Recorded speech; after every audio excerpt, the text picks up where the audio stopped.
What we're going to do, we've received many statements for today's meeting, and we're going to attempt to read a few of those as we go along, and I want to excerpt one in particular, which is from Philip from South Africa, Philip Sokolibane, and it's called Robert Kennedy's Message in South Africa and the Call for Global Revolutionary Change. And it is referencing the speech given in June of 1966 by Kennedy in South Africa. So he says, on behalf of my nation, South Africa, proud member of the BRICS Alliance for Peace and Development and the host of the BRICS Summit next month, I send greetings to you who are gathered in New York City under the auspices of the Schiller Institute to discuss and organize the fight for the new global paradigm. While we can see the progress being made in that direction, I urge you to double your efforts as we have yet to secure victory against a dirty and determined British imperial elite and their assets around the globe, who will not yield their power over international finance and with it their ability to slaughter and subjugate much of humanity.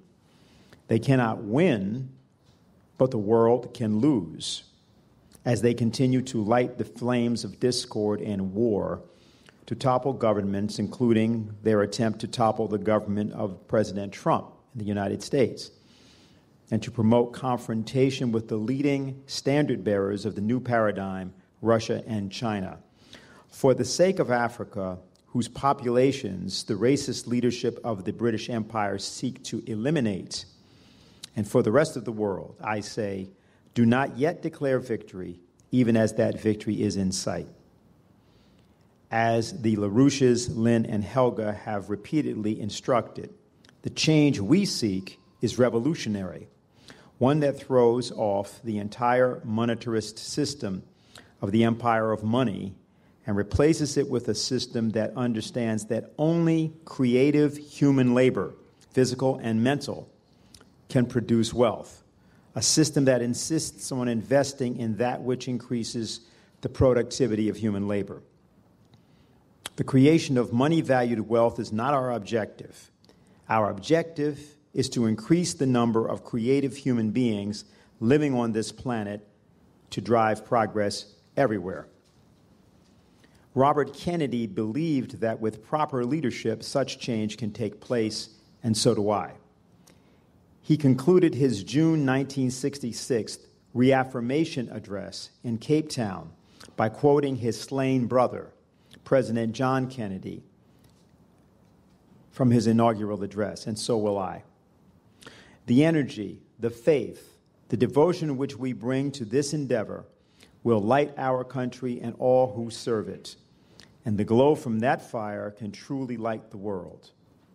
With a good conscience, our only sure reward, with history the final judge of our deeds, let us go forth and lead the land we love, asking his blessing and his help, but knowing that here on earth, God's work must truly be our own.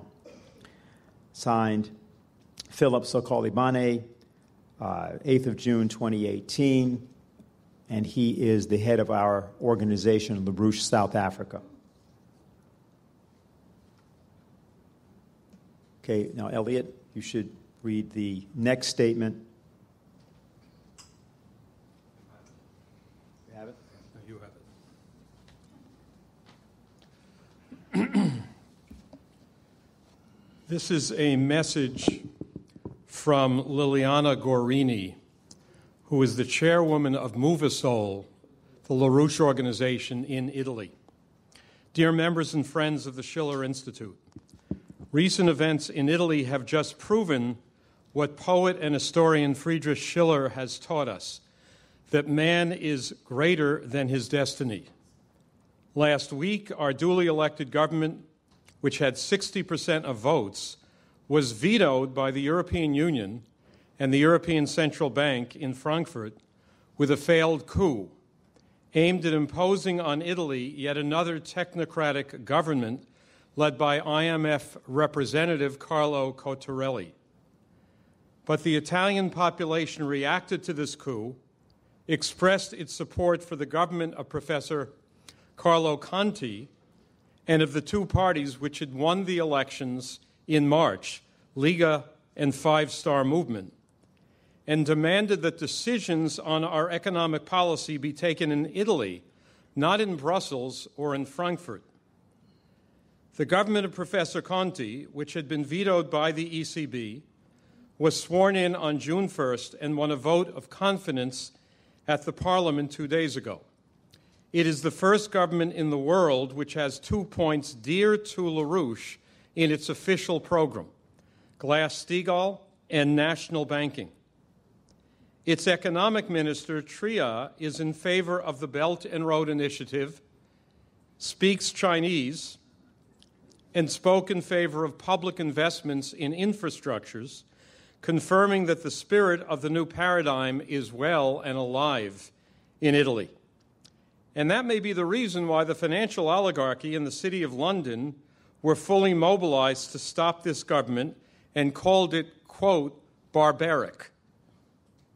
Conti's request to review sanctions against Russia has a lot of support from small and medium-sized companies which suffered the consequences of such sanctions, but unleashed immediately the opposition of NATO head Stoltenberg and Merkel, threatening Italy with the Greece treatment. However, he found an ally, that is, Conti found an ally in President Trump at the G7 in Canada. Both of them asked to include Russia again. Movasol has been fighting for years for LaRouche's 4 laws and collected over the last 2 years 198 signatures of members of parliament, economists, and other VIPs on a petition to President Trump asking him to keep his promise and reinstate Glass-Steagall, which would not only, quote, make America great, but the whole world great. 4 ministers of the Italian government, of the new Italian government, are among the signers of our petition. We can change the world. We can be greater than our destiny. I wish you all the best for this important conference on peace through development. Dona nobis pacem. Liliana Gorini, Chairwoman, Movasol, Milan, Italy.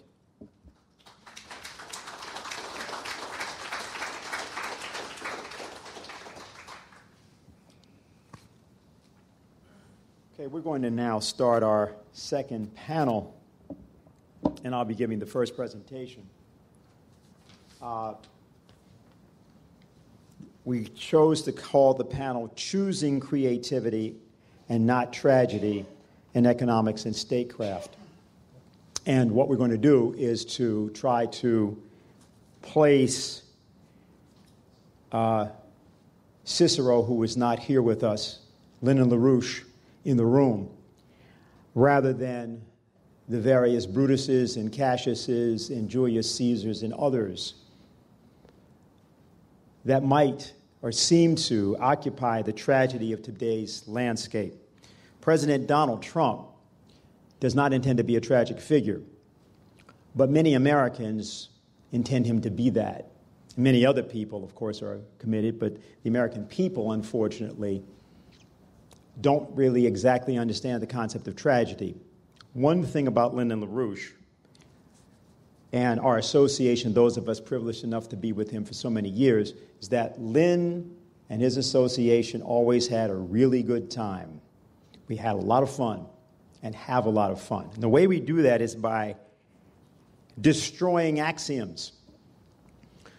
Lyndon LaRouche rediscovered the American presidency in the aftermath, particularly of the assassinations of JFK, RFK, and Martin Luther King. Of course, his collaboration with Ronald Reagan was a very important element of that rediscovery of the American presidency. He demonstrated to all of us, to the world, as he put it, I only have to convince one guy, and that's the President of the United States. And that's what he did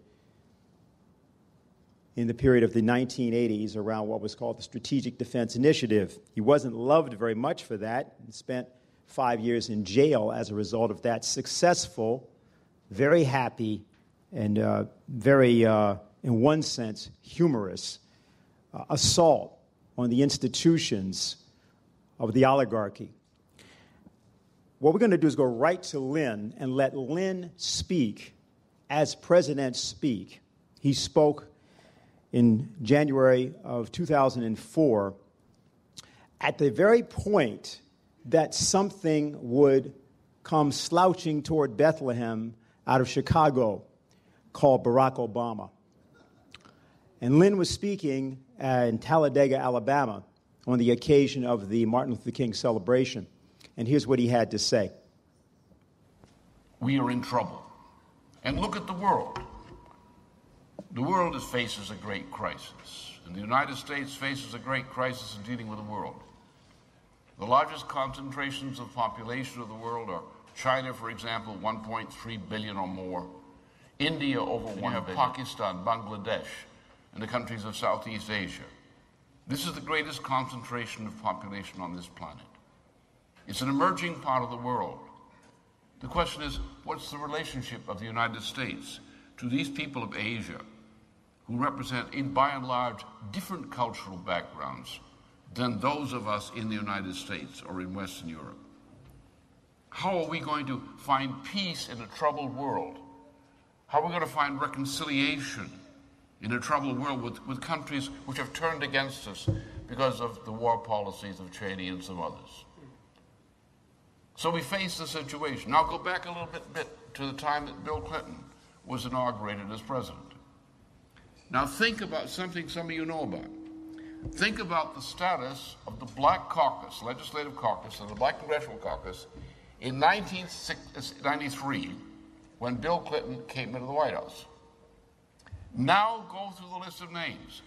Where are those people and their replacements today? There has been a winnowing out of the political achievements throughout the country of the Black caucuses. Right?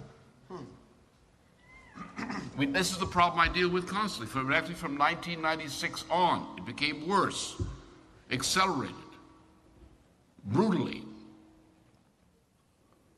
So we do not face a new problem today, in one sense. We face the same problem in principle that Martin faced, and faced successfully. And I would propose that in the lesson of Martin Luther King and his life, there is something we can learn today which brings him back to life as if he was standing here alive today. There's something special about his life, his development, which should be captured today by us, not only in addressing the problems of our nation, which are becoming terrible, but the problems of our relationship with the world as a whole. How are we going to deal with these cultures that are different than our own? With an Asian culture, with Muslim cultures around the world, over 1 billion Muslims around the world, with the culture of China, which is different than ours, the culture of Southeast Asia, which is different than ours, the cultural background. They're all human, they all have the same ultimate requirements, the same needs, but they're different cultures. They think differently. They respond to different predicates than we respond to. But we must have peaceful cooperation with these people to solve a world problem. Then you start thinking about someone like Martin. And I want to indicate in the context I just stated what the significance of Martin is today. That's how a president speaks to citizens of the United States. And that's what Lynn was doing in 2004 during his last campaign. Because the idea is that Lynn understood that Martin Luther King was part of the American presidential system. The American presidential system, just as Lyndon LaRouche has been for many decades now. Let's go to the next. What really are the labor committees? This is a document that Lynn wrote in 1977. I'm going to quote from it, and that will surprise some of you, but that, of course, is kind of the point of today. He said at the beginning of that particular section of this document. The labor committees, which was the original organization of young people that joined Lynn and LaRouche, the labor committees are a cadre association of political and physical scientists, modeled significantly, in fact, upon the networks of Freemasons associated with Benjamin Franklin during the last half of the 18th century, an association with the same fundamental world outlook and objectivity as Benjamin Franklin, and objectives as Benjamin Franklin and his associates.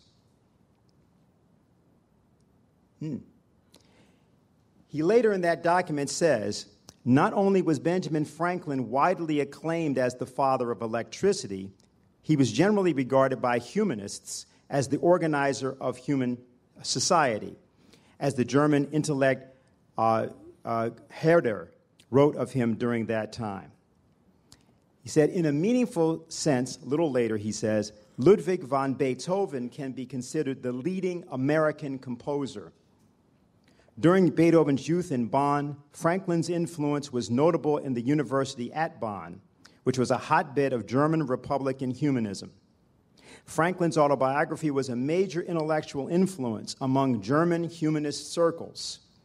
During the last years of his life, the composer Wolfgang Amadeus Mozart was under the influence of Franklin's ideas, apart from his composing one rather known minor composition for the musical instrument, the glass harmonica, which amateur composer Benjamin Franklin had invented.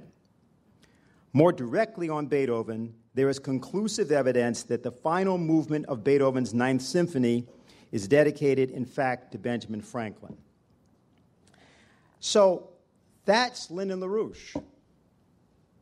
And that's why many of us were associated with Lynn and LaRouche for as long as we have been proud to be associated. Shocking new ideas about creativity, changing the view that people have of how they think things are.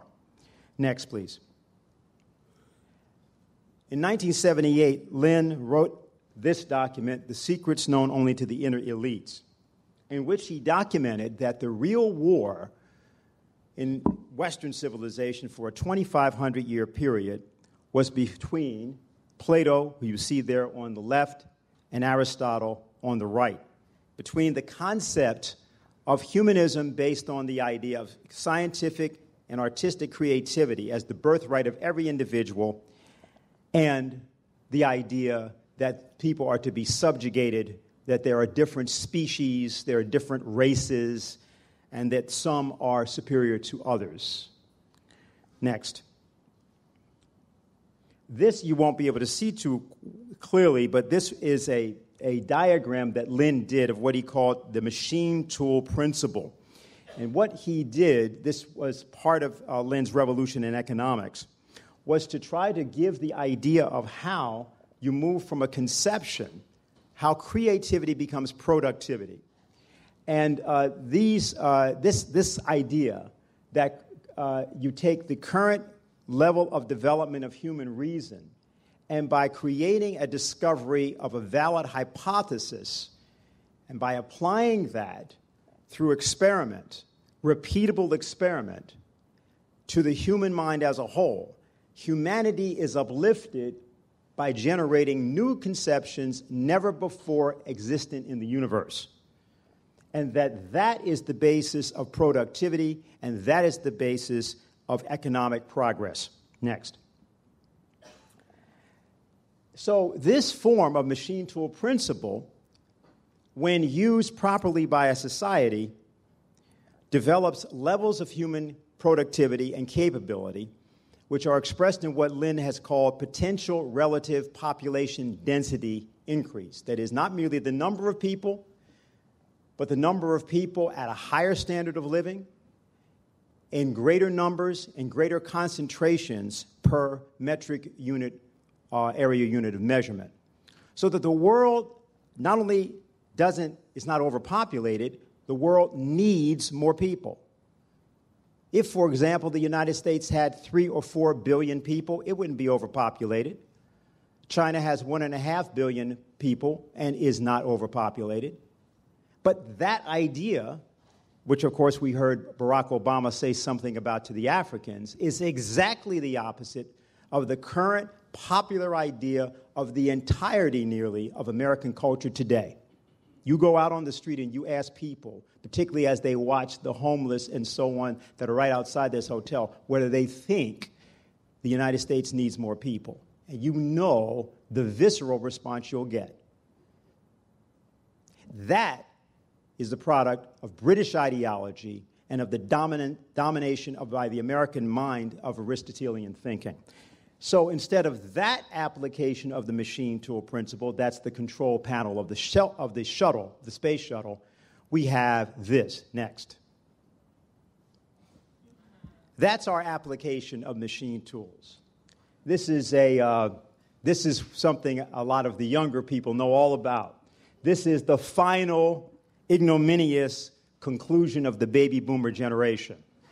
I took that picture about 2 days ago, sitting in my car, being assaulted by a lot of noise outside, and I turned around, and somebody was they were playing, I think it was AC/DC or something, and there it is. In order to relieve that unseemly sight, we're going to go again to Lynn. I hope we have, we able to do the 9/11? So we're going to work? We can't do that. All right. Let's go to Kempinski Hotel. Lynn's ability to use his conception of creativity to forecast is the primary thing that distinguishes him from every other economist alive. And we're going to show one example of that. Many today will agree that the time has come for early steps toward the reunification of Germany, with the obvious prospect that Berlin might resume its role as the nation's capital. For the United States, as for Germans and Europe generally, the question is, will this reunification process be brought about by assimilating the Federal Republic into the East Bloc's economy or economic range of influence? Or can it be accomplished in a different way? In other words, is a united Germany to come into being as a part of Europe from the Atlantic to the Urals, as President de Gaulle proposed, or as Mr. Gorbachev has desired, a Europe from the Urals to the Atlantic? Now, that broadcast was done on Columbus Day, 1988. The Berlin Wall was up. There was a Soviet Union. All those things existed. But Lyndon LaRouche gave what then was also a nationally televised show in which, around the United States, for his presidential campaign, we placed that on television. He forecast the unification of Germany a year before the Berlin Wall fell, and 2 years before that reunification occurred.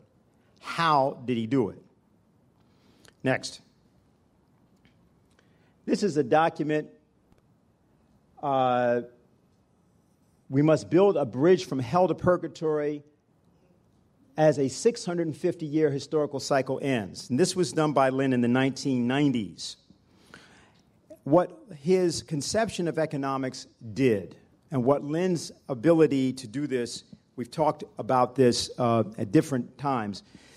This is what made him a unique figure, but it was the looking at history in arcs, large-scale cycles, that allowed him to actually not merely, quote, predict the future, but for Lynn, the idea that the future determines the present is his conception of history.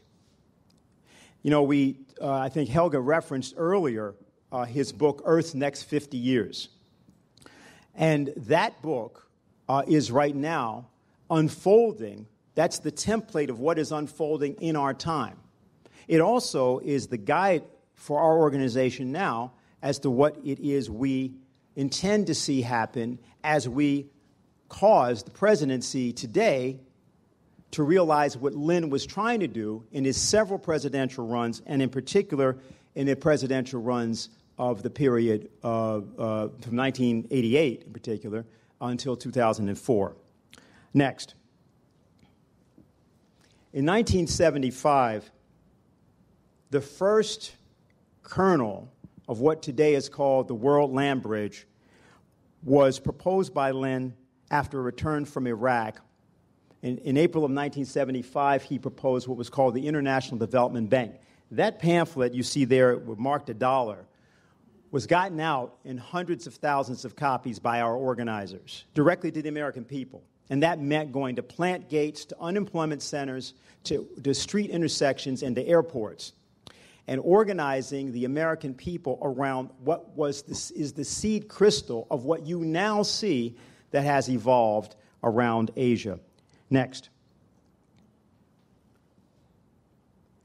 Well, that's actually a particular, I'm sorry, that's a little bit different slide. That's the OASIS plan, the plan for Southwest Asia, also called the Middle East.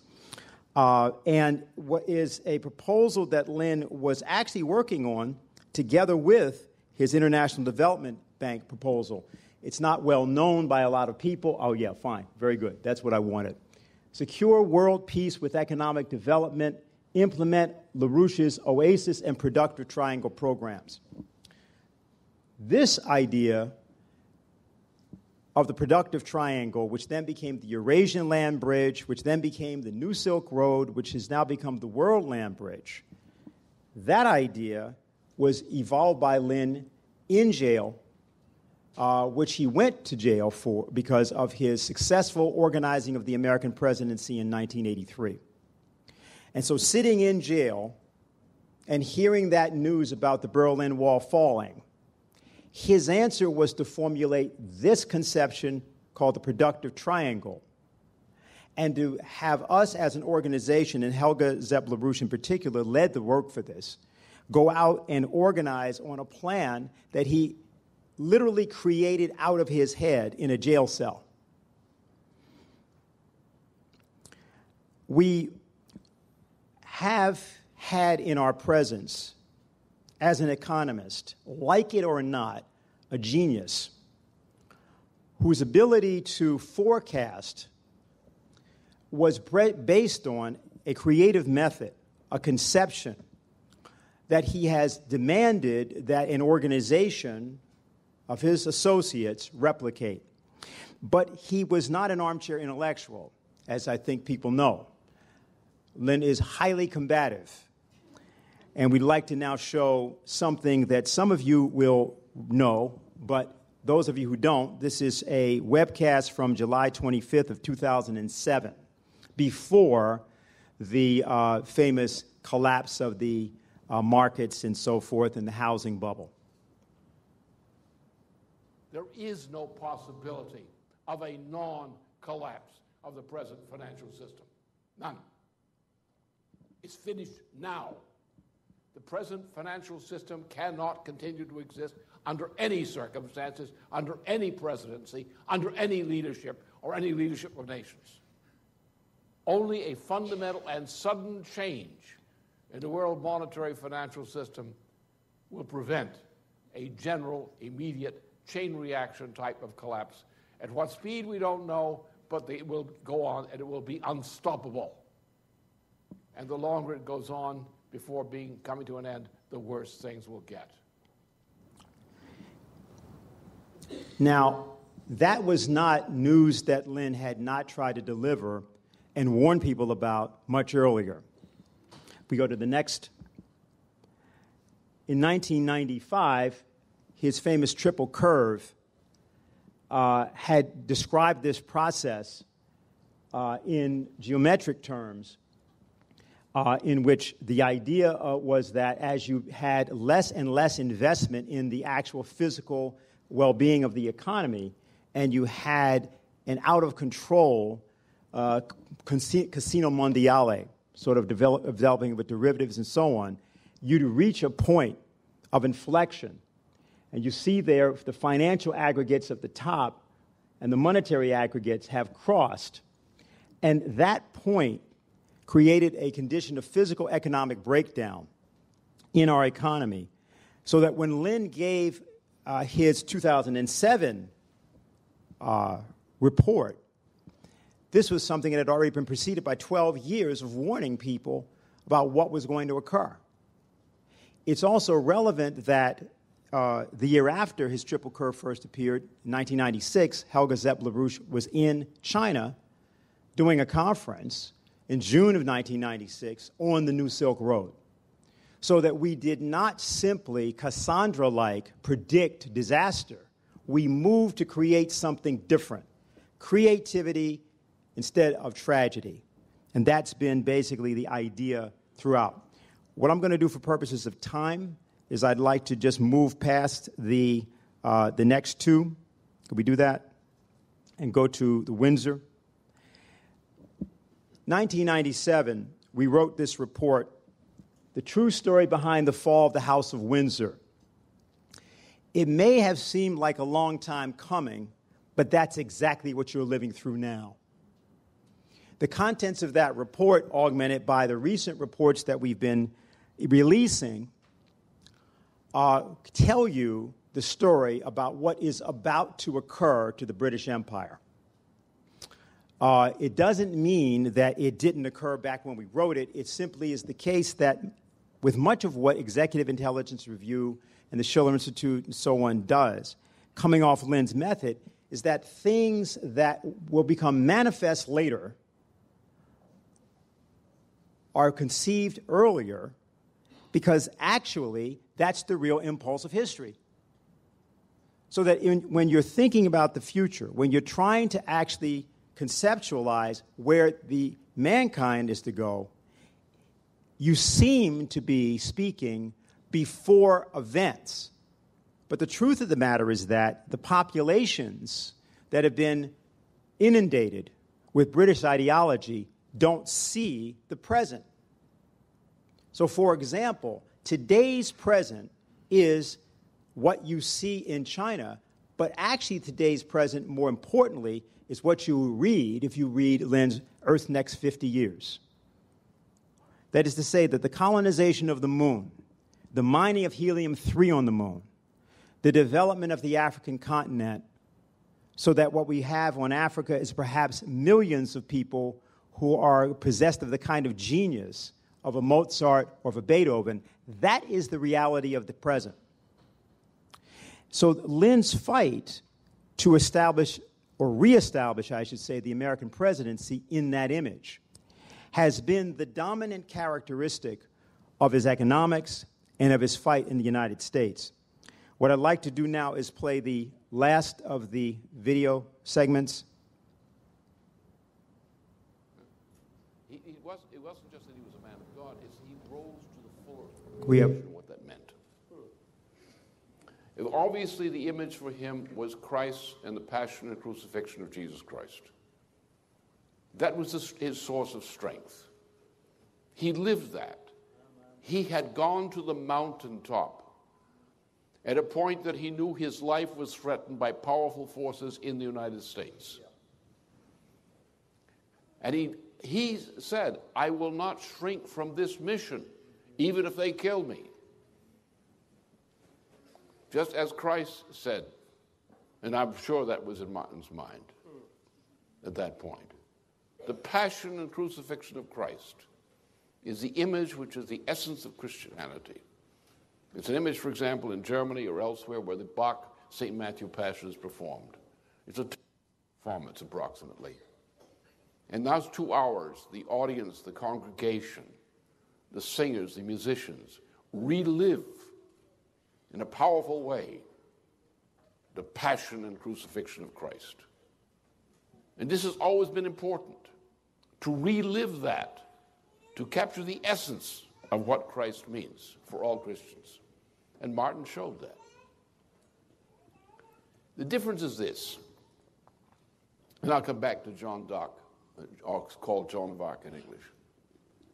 The difference is most people tend to believe, yes, I wish to go to heaven, or something like that.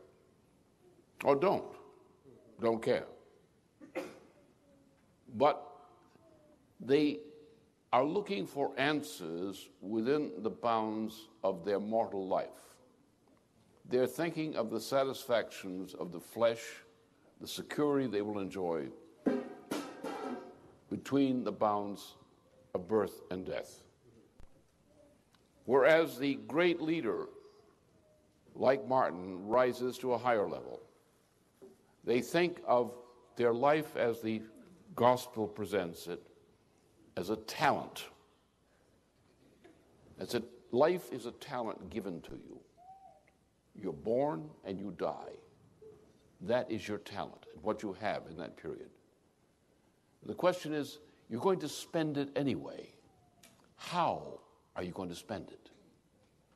What are you going to spend it to secure for all eternity?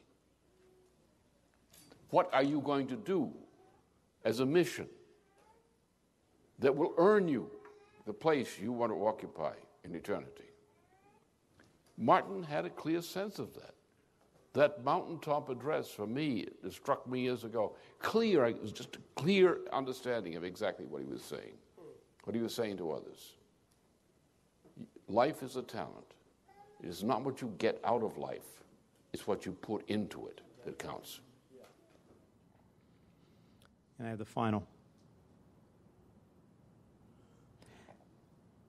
What Lynn talked about concerning King is a famous passage that people know, and we're only going to refer to it here. And actually, as I do this, could you just put up the picture of Lynn, the next one? The passage was, like anybody, I would like to live a long life. Longevity has its place. But I just want to do God's will. And he's allowed me to go up to the mountain, and I've seen the promised land. I may not get there with you, but I want you to know tonight that we as a people will get to the promised land. So I'm not worried tonight. I'm not fearing any man. Mine eyes have seen the glory of the coming of the Lord. That is Lyndon LaRouche's economics, stated by Lyndon LaRouche in his way, as King represented that principle in his way. What's important is that as we, this week, have some of us considered the tragedy of 1968, is to only consider that tragedy embedded within the creativity that takes us from 2018 to 2068, the next 50 years. To see it, in other words, as an inflection point in that 2,500-year battle between the Platonists and the Aristotelians, and to recognize that in our time and in our presence has been a mind, an individual, who has personified for all of us what each of us can do if we make ourselves the instrument of history that can, in fact, create a new cultural paradigm and a shift of the world upward from hell to purgatory and even perhaps paradise.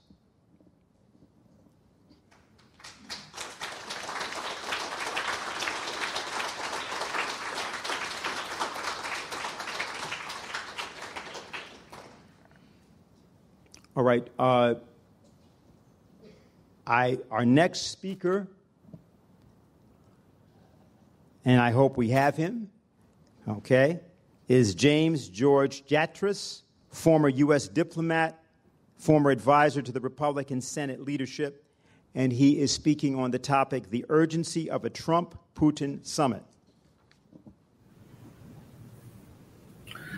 Thank you, Mr. Speaker. I appreciate your remarks and greatly into my own understanding of where we really need to be thinking about going positively in the current global climate. Unfortunately, a lot of what I have to say reflects more to what is going wrong in the current global climate and the utter urgency of trying to do something about it. I thank the Schiller Institute for inviting me to make a few remarks here today, and I really appreciate that my good friend, State Senator from Virginia here, Richard Black, will also be speaking today. Just a few basic words. The topic I want to focus on is the fact that there is a move at long last for a summit between President Donald Trump and President Vladimir Putin. This is absolutely essential. As we know that early in his presidency, Mr. Trump did meet with his Chinese counterpart, President Xi Jinping, and that was a very positive development. But the broader international system, if it's going to have a positive stability, has to have three legs on the tripod, and that's the United States, it's China, it's Russia. That's not to say other countries, Japan, India, Europe, don't matter. But without those three, we don't have anything approaching stability. For various reasons, it's possible for the American president to meet with the Chinese president with no real problem. It hasn't been possible for Donald Trump to do that with Mr. Putin, not in the sense of a formal summit, but maybe as sidebar meetings at this or that international conference. That is not sufficient. I think it's important to take a step back and describe why this is. Just a few words about my own background. I'm the son of a career Air Force officer, a fighter pilot.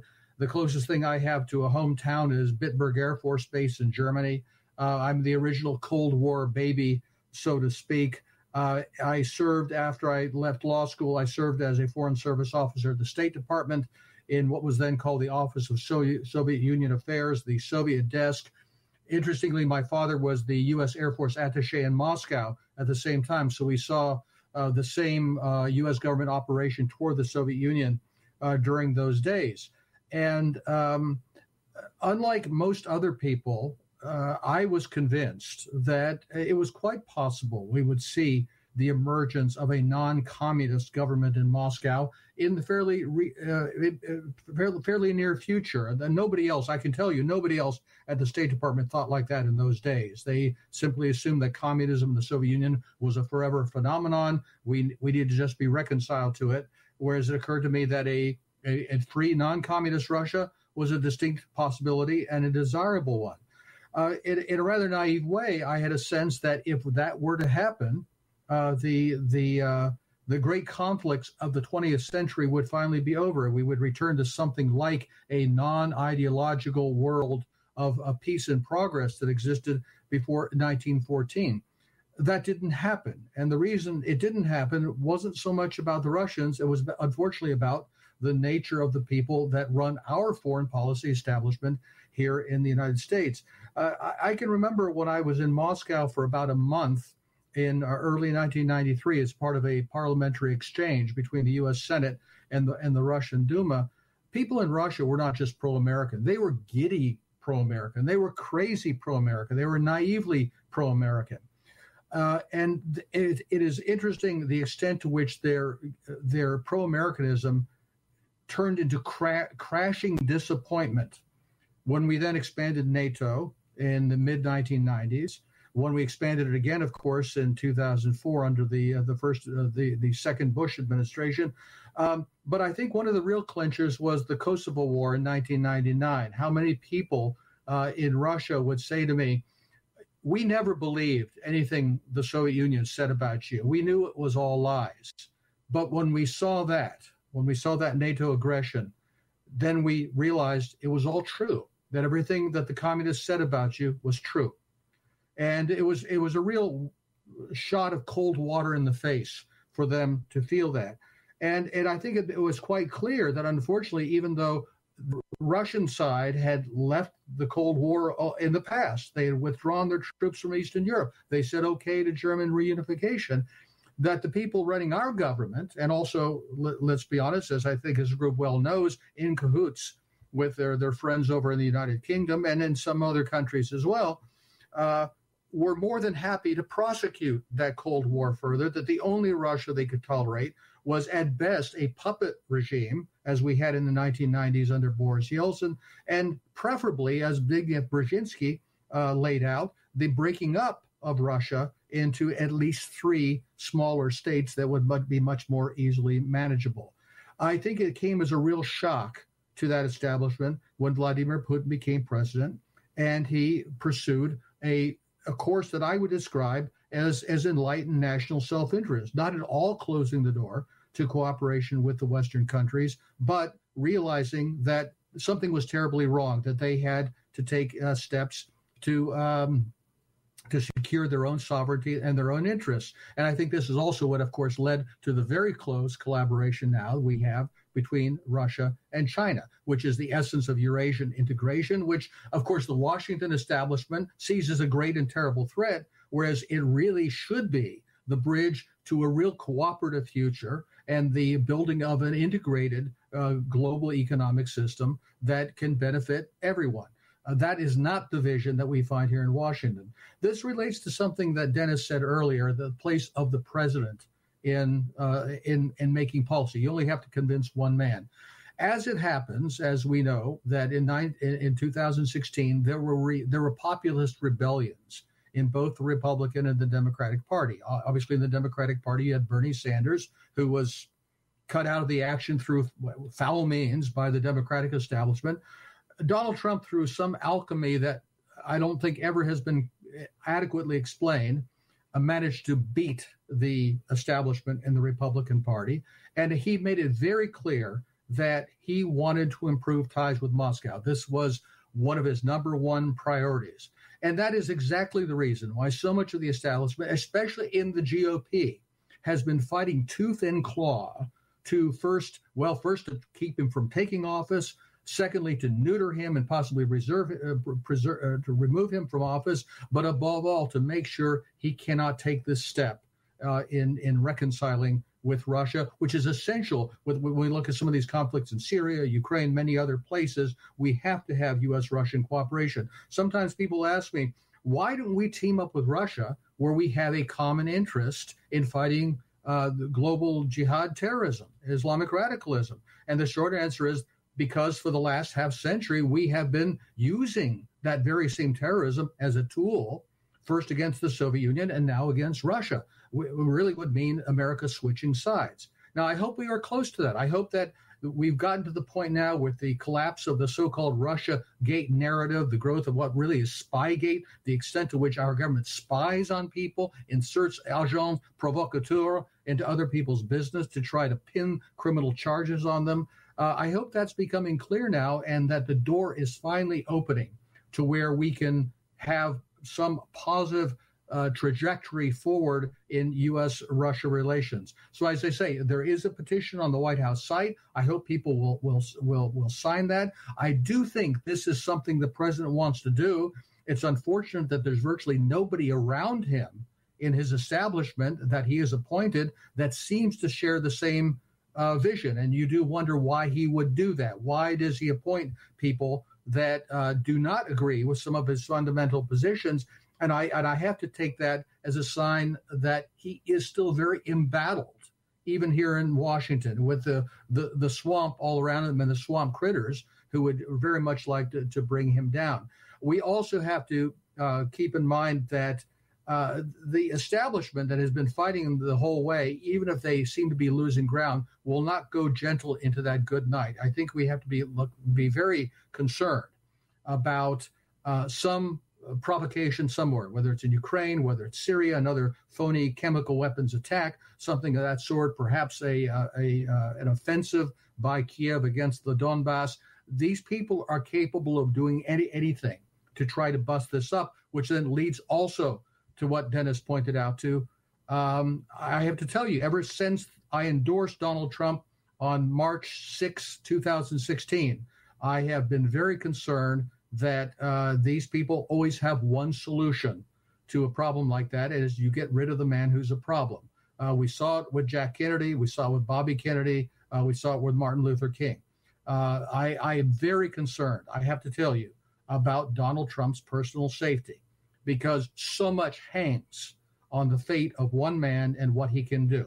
So I think we live at a very critical moment in not only American history, but just in terms of the fate of the history of the world, a very, very critical juncture right now.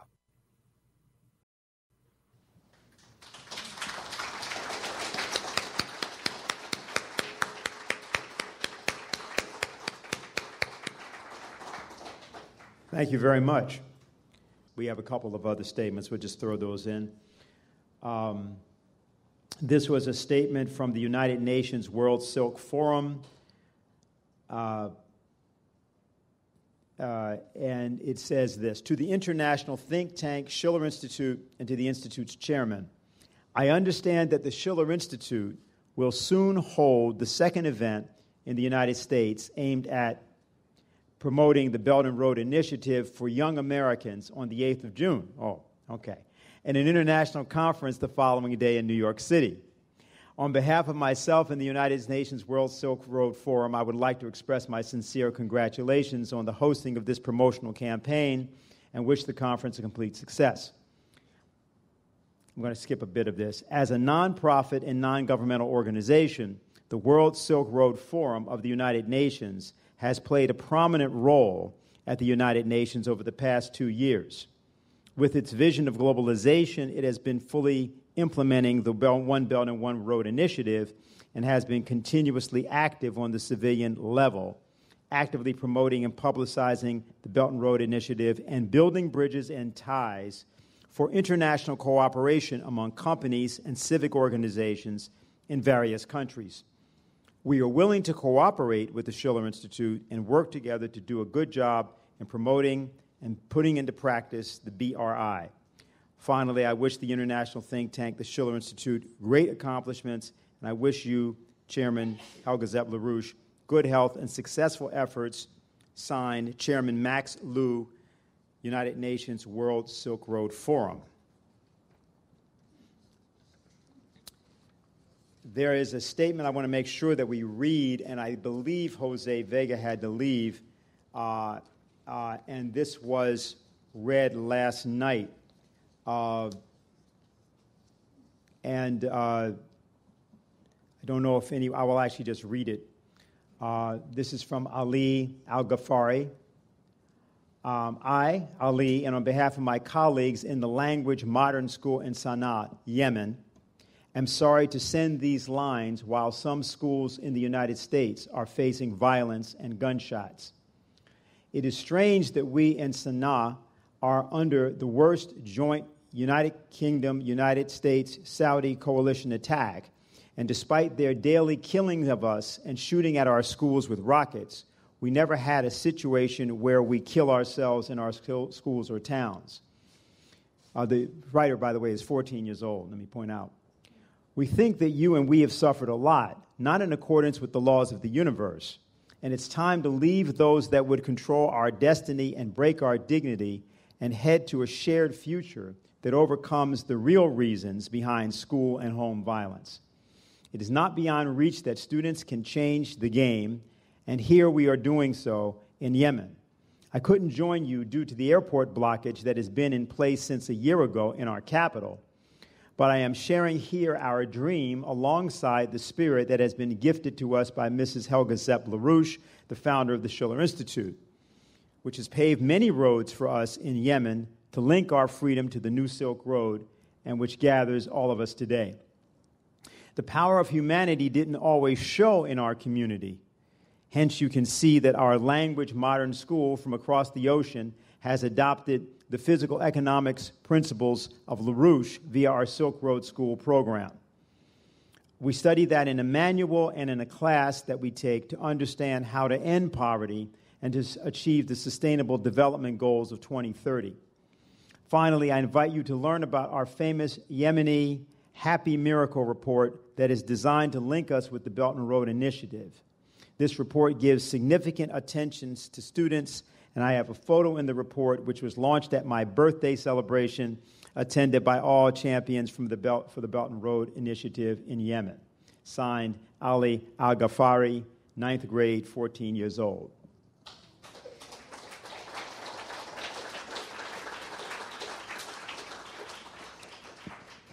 All right, so do we now have our speaker? Okay, very good. So once again, State Senator Richard Black from Virginia, the strategic importance of victory, peace, and development in Syria. Well, how are you today? This is Senator Dick Black, and as mentioned, I'm going to discuss the Syrian situation and of course the importance of victory, of peace and development there. Before I begin, please understand that I am not a pacifist. I served 32 years in uniform, and in Vietnam I flew 269 combat missions as a Marine helicopter pilot. Then I made 70 ground patrols as a forward air controller for the 1st Marine Regiment. I dropped over 1,000 bombs in support of Marine companies that were engaged in battle. Both of my radio men died beside me, and I was wounded attacking enemy forces across the Hoi An River. So no one really has a greater love, understanding, and respect for our troops than I have for those who have been sent off to fight the wars in the Middle East. They carried out orders they've received, and I respect them for their gallantry. Now, you know, to hear the news, you'd think that the United States is facing imminent military threats from Russia, from Iran, or from China. Just any day, there's going to be some sort of an attack from somebody. But to be honest, in the near term, the threat from these nations is roughly zero. Our most pressing national security threat is the one that we have created. It's the one that's posed by our own support of terrorist forces in Syria and by the unlawful occupation of the sovereign territory of Syria. In short, the United States is engaged in a suicidal mission in Syria that literally threatens to destroy Western civilization itself. Now, who could possibly imagine that Syria, which is a modest nation of just 23 million people, could be winning a war of aggression that has been waged against them for 7 years by a coalition of nations representing 2/3 of the world's military and industrial power? Think of that for a moment. One small nation standing up, resisting the power of 2/3 of the world's military industrial power. But Syria has unity of command, and they're supported by the Syrian people. On the other hand, the terrorists that we have supported are fractious. They're plagued by infighting, by greed, by hatred, by jealousy. The Syrian rebels lack the moral high ground. Now, in 7 years of war, the West has been unable to groom one single terrorist who has widespread popularity among the Syrian people. Also, who could possibly have imagined that a few dozen key activists across the globe and organizations like the Schiller Institute and its Executive Intelligence Review could blunt the untold billions that have been dumped into Syria by the CIA, by MI6, and a dozen other intelligence agencies in order to topple the Syrian government. Now, their propaganda wasn't focused on misleading hostile nations. It was focused on deceiving our own people about the realities of what was going on in Syria. However, we've had truth on our side, and truth disseminated by social media has gradually overwhelmed the lies, the deceit, and the covert action sponsored by intelligence agencies. Before the war, let me take you back just a little bit. Before the Syrian war began, Syria was among the safest countries on earth. It had enjoyed 40 years of peace with Israel. Now, it wasn't perfect, but look, neither are we. Syria had a well-balanced economy. It was debt-free. It was not beholden to the IMF. It produced its own food, its own clothing, its own energy. It was rather self-sufficient, but it engaged in active trade. with other nations. Syria had the greatest religious freedom and the greatest women's rights of any Arab country. 51% of its college graduates were women, and those women could drive, they could dress in modern clothing, they could travel or do whatever they wanted without some man's permission. They were able to marry, they owned businesses, they had property. Their freedoms were light years beyond those of our barbaric coalition allies, Qatar and Saudi Arabia. For 7 years, the US, the Great Britain, France, and their allies have actively worked to topple the legitimate, duly elected government of Syria, the one that was chosen through elections by the Syrians themselves. And we have sought to replace it with an al-Qaeda-linked puppet government. Now, this isn't speculation. General Wesley Clark, the former Supreme Allied Commander of Europe, reported that in 2001, he was present in the Pentagon, and the Secretary of Defense had sent down orders to draft plans to overthrow 7 nations in the Middle East. Among those 7 were Iraq, Libya, Syria, Yemen, and Iran. Now, WikiLeaks published secret plans developed by the Chargé d'Affaires at the US Embassy in Damascus in 2006. Those plans provided a detailed outline of how the US and its allies would destabilize and overthrow the legitimate Syrian government. We executed that plan by creating religious divisions that led to an explosion of religious terror unprecedented in modern times. But you know, it's kind of like the story of Pandora's box. You can unleash all of the hideous creatures in Pandora's box in order to sick them on your enemy. But once they have been unleashed, there is no controlling them. And since then, they've turned on us, and they literally threaten our own destruction. The United States has repeatedly attacked nations that did nothing hostile towards us. We had the first Gulf War against Iraq. We had the 2003 invasion of Iraq. We attacked Libya and subsequently murdered Muammar Gaddafi, even though he offered to leave Libya and totally surrender the place. Decision was made among the United States, France, and Great Britain that honestly, Gaddafi knew too much, and it would be better if he were simply murdered in Libya, and that's what was done. I understand that it was the French that actually orchestrated the very, very incredibly vicious murder of Gaddafi. Then we went on and we launched the covert war on Syria. And today we're not only fighting in Syria, but we are actively backing Saudi Arabia's very cruel war against the poverty-stricken people of Yemen.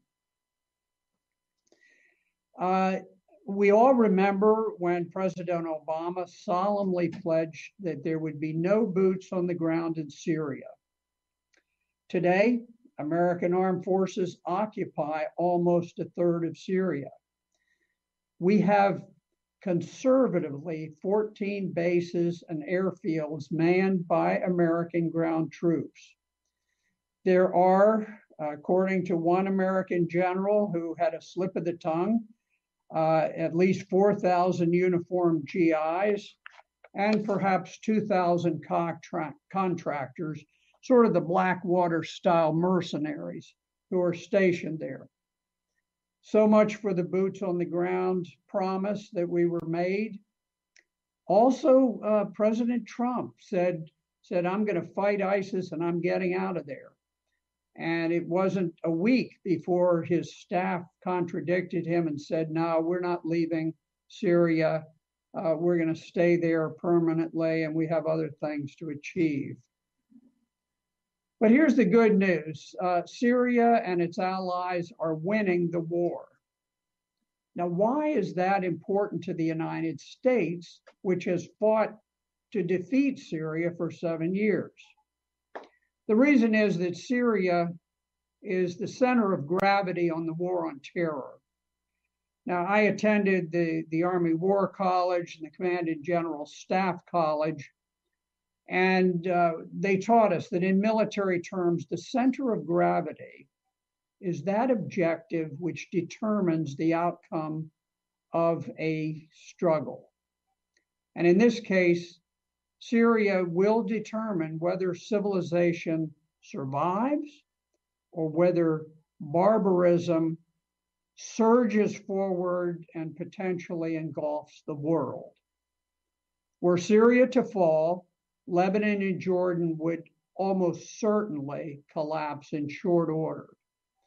That epic jihadist victory would create a massive jihadist army, and the radicalization of the Syrian caliphate would probably incentivize Turkey, which has already moved in a distinctly violent jihadist direction, and it would incentivize them to embark on the final showdown with Europe. From the outset of the 7-year Syrian war, the legitimate UN-recognized government of President Bashar al-Assad has faced bands of savage terrorists. Now, I want you to think for a moment about those terrorists and to realize, now we have called them rebels, we've called them opposition, we've called them moderate rebels. The fact is that virtually every single one of those has fought shoulder to shoulder in alliance with Al-Qaeda at various times. Now, for those of you listening who are perhaps a bit younger, it's very important to recall that Al-Qaeda were the terrorists who hijacked 4 passenger planes on 9/11 in 2001 and used them to attack the Pentagon and Twin Towers. They killed 3,000 Americans, and in the Twin Towers, Americans were forced to the top of the towers, and they faced the choice of either dying in a ball of flames or leaping to their death. And literally hundreds of American citizens leaped a quarter of a mile from the heights of the Twin Towers to where they splattered on the sidewalks of New York. And I got to tell you, I think that Americans would be stunned if they were to realize that we have sided with that same Al-Qaeda and with its allies throughout this war. We have armed, we have trained, and we have recruited and paid jihadists through the CIA's top secret Project Timber Sycamore, and through other secret projects. This just happens to be one that was discovered and subsequently abandoned by the U.S. government. But there's no doubt that there are other programs that are underway to make sure that the terrorists have an abundant supply of weapons, ammunition, financing, and whatever they need. So we have never stopped siding with the terrorists from literally day one of the war. Now, if America were to switch sides, or more practically, if they were simply to abandon the American effort to impose a puppet regime on Damascus, that war would end quickly. Now, you know, this whole effort against Syria began when we invaded Libya for the purpose of plundering its stores of arms and munitions. We sent them through Turkey and on to Syria, where, according to a secret study conducted by the Defense Intelligence Agency in 2013, the Central Intelligence Agency distributed those arms, advanced arms. I'm not talking about just bullets. I'm talking about tanks, artillery, TOW anti-aircraft missiles, things of that sort, or anti-tank missiles and so forth. And we distributed all of those things indiscriminately to all rebel groups. And the Defense Intelligence Agency said that the rebels that received them specifically included Al-Qaeda and ISIS. Now, America established this huge coalition ostensibly to fight ISIS. However, it was rather curious that the coalition declined to interdict the main source of ISIS income, which was plundered Syrian oil. Now, ISIS garnered income from many places. They did it through kidnappings. They did it by killing Yazidi and Christian or children, and harvesting their organs and selling them on the open market. They plundered the ancient antiquities of Palmyra and they sold those. But the biggest source of income was a 2,000 truck fleet of oil truckers that stole Syrian army and ran it across long lines, which were waved across the Turkish border, across superhighways without interference. And by the year 2014, the terrorists were driving back Syria's army. There was every indication that unless something changed, that the terrorists would seize Damascus and vastly increase the ISIS territory that was controlled by them. And the United States was supplying tanks, artillery, and so forth. So in 2015, the Russians sent a modest expeditionary force of several squadrons that helped Syria. And in 2 days, the Russians somehow managed to discover the ISIS oil tankers that we had deliberately overlooked for years. In 2 days, they destroyed 500 of those oil tankers, and they forced ISIS to cut their soldiers' pay in half. Now, there have been a tremendous number of great victories by the Syrian government, the greatest of which was the capture of Aleppo, followed by the elimination of major jihadist pockets within Damascus. So today, the Syrian government controls about 90% of Syria's population, and the terrorists are confined to 2 large pockets and several smaller ones. However, the biggest impediment to peace is not the terrorists. The terrorists are defeated. The terrorists are on the run. However, the biggest impediment to peace is America's occupation of 30% of Syria and Turkey's occupation of a smaller part of Syria. Now, I want you to listen to something for just a minute, and I want you to absorb this. It's ironic that the unlawful U.S. military occupation of Syria is twice the size of Russia's occupation of the Crimea. Now, how many times have you heard Europe just going ballistic about Russia moving into Crimea, which traditionally was Russian territory? And How many times have you heard the mainstream media protest the unlawful U.S. occupation of an area of Syria which is twice the size of Crimea? And we have done it with vastly more violence. In fact, when Russia moved into Crimea, the Crimeans welcomed them with open arms, and there were no bullets fired, there were no people killed. They simply moved back into what was traditionally Russia.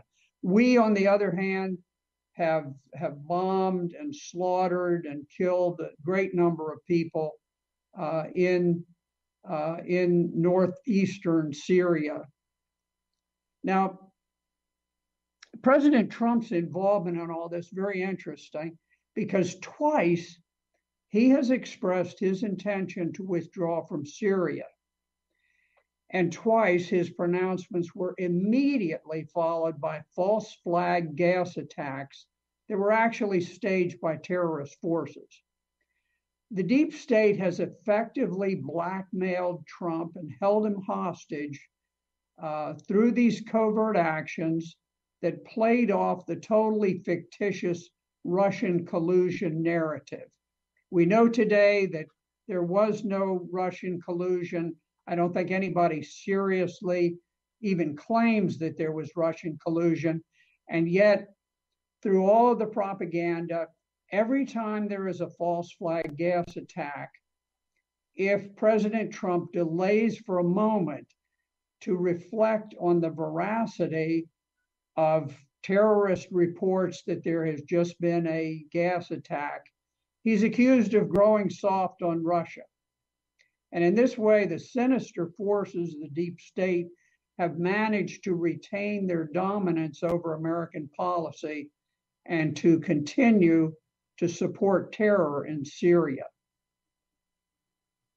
Now, the good news is that President Assad and the Syrian people are winning in Syria, and that Syria will soon control all of Syria that's not under occupation by the US and Turkey. Now, I'll tell you that the coalition composed of the US, Great Britain, France, Turkey, Qatar, and Saudi Arabia have done enormous damage to the infrastructure of Syria. Our occupation of northeast Syria seeks to rob the nation of much of its oil, natural gas, and agricultural production. And that would ensure an impoverishment of Syria. And we do it in order to establish this highly unstable, race-based Kurdish state where the Kurds would dominate a majority of Arabs who occupy northeast Syria. It is one of these goofy Western-styled impositions of maps on the Mideast that have caused no end of problems. And we are certainly creating the worst possible map, and it's forcing us to permanently station American troops to suppress the Arab majority and keep them under the domination of the Kurdish minority in northeast Syria. So I'm going to tell you that American withdrawal from Syria is vital. If we were to do that, we would achieve peace and security, because the nation of Syria is able to control its own population, its own borders. It's able to negotiate peace.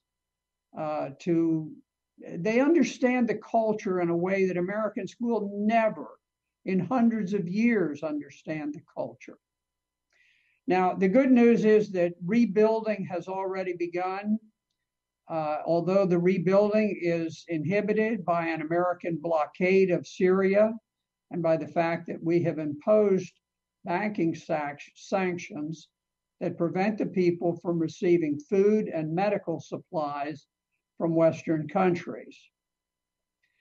The US has estimated that rebuilding Syria will cost $250 billion. Western countries have no interest in rebuilding what they have spent 7 years to destroy. Russia will help and Iran will help, but they simply don't have the funds for such a massive rebuilding of the country. However, China has already pledged considerable aid. They have teams of individuals who are scouring the country, looking for opportunities to rebuild infrastructure and to recreate Syria in the great image that it once had. I will tell you that from many reports that I'm receiving, peace is returning to great regions of Syria today. We can expect that as areas become secured, reconstruction efforts will be led by China. You know, it's a sad thing. I'm very proud of my country. I love my country. I've bled for my country. But the American paradigm, since the days perhaps of Herbert Walker and George Bush, the American paradigm has become bombs, bloodshed, reducing nations to rubble, and forcing them into submission. That's the American paradigm, and that is what we offer. Today, we are in competition with the Chinese Silk Road paradigm, and their paradigm is funding infrastructure, reconstruction of what has been destroyed by the West, non-interference in nations' internal affairs, and peace. They don't come with bombs. They don't come with bloodshed. They come with roads and dams and schools and industry. I'm deeply concerned that over time, China's course will prevail and ours will inevitably crumble in the marketplace of ideas. Peace in Syria will eventually return millions of refugees and diminish tensions throughout the Middle East. A return of peace will spill over to a diminution of global terror as Western powers recognize the bankruptcy of their failed strategy, and as we stop training, arming, and recruiting violent jihadists from throughout the world and training them literally on the battlefields of Syria to go back to their home countries and to destabilize those countries and to spread terror throughout the globe. It is my very sincere hope and my prayer that the day will come when there'll be forces that emerge in the Democratic and the Republican parties in the United States, where world leaders will stop speaking in bellicose terms about how we're going to attack and how we're going to bully and how we're going to threaten other nations of the world. And perhaps we're going to be able to hear world leaders speak of peace once again. Thank you very much.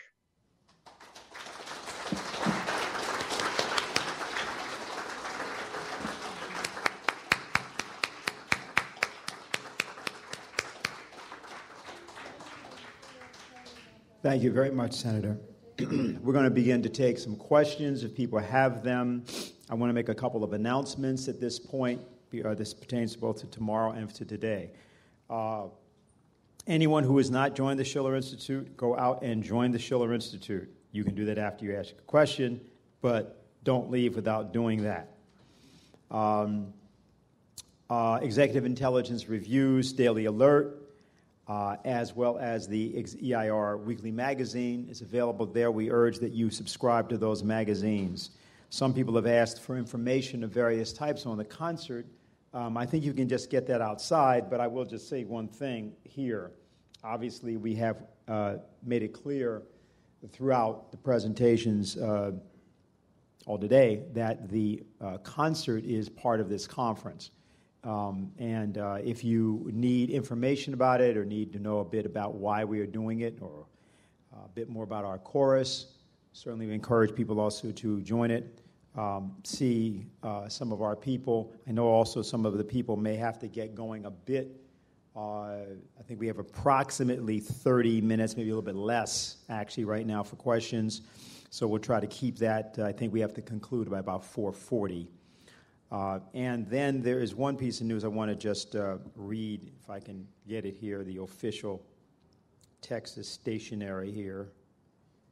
And this was a letter from the state of Texas to Keisha Rogers. It says, "Dear Ms. Rogers, our office has completed the review of the application and petition you filed for the office of U.S. House of Representatives. Your application meets the requirements of the Texas Election Code. Accordingly, your name will be certified for the ballot for the November 6th, 2018 general elections."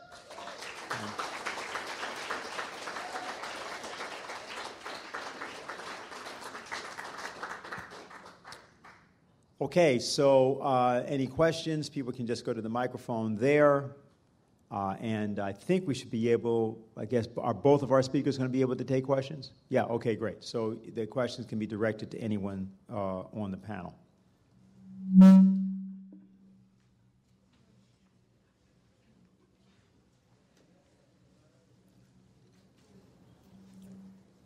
Right ahead. Good afternoon. My name is Carl Cooper. And I guess, Mr. Chairman, my question is for you. I, this morning, signed in to become a member of the Schiller Institute, and from what I can tell, it's a great organization. But my question is, are you planning to issue, like, membership cards for the Schiller Institute? There are some of us who used to have dues books. That goes back to 73. I think you have to talk with, I think that is an idea I have to refer to the chairman and founder of the organization and ask her what she wants to do. So we'll certainly take it up and in due course get back to you. Thank you. Okay.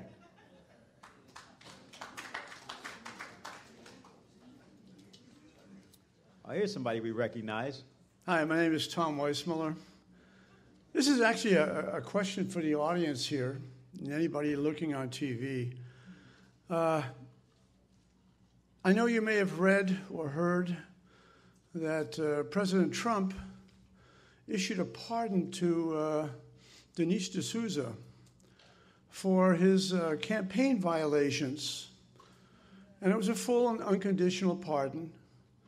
And I think the president did it in the interest of justice.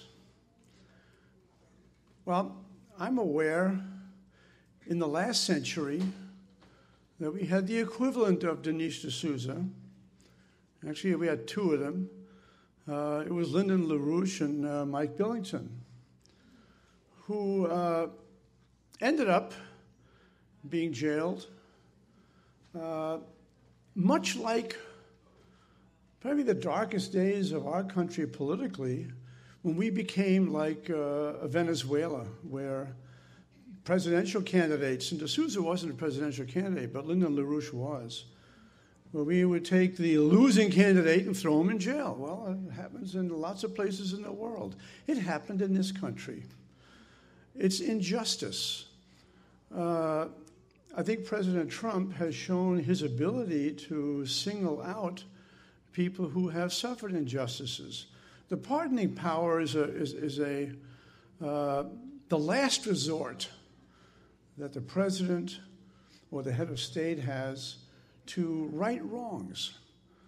I'm aware of a tremendous wrong that has been done in this country, and I think that Lyndon LaRouche deserves a full pardon and should get one.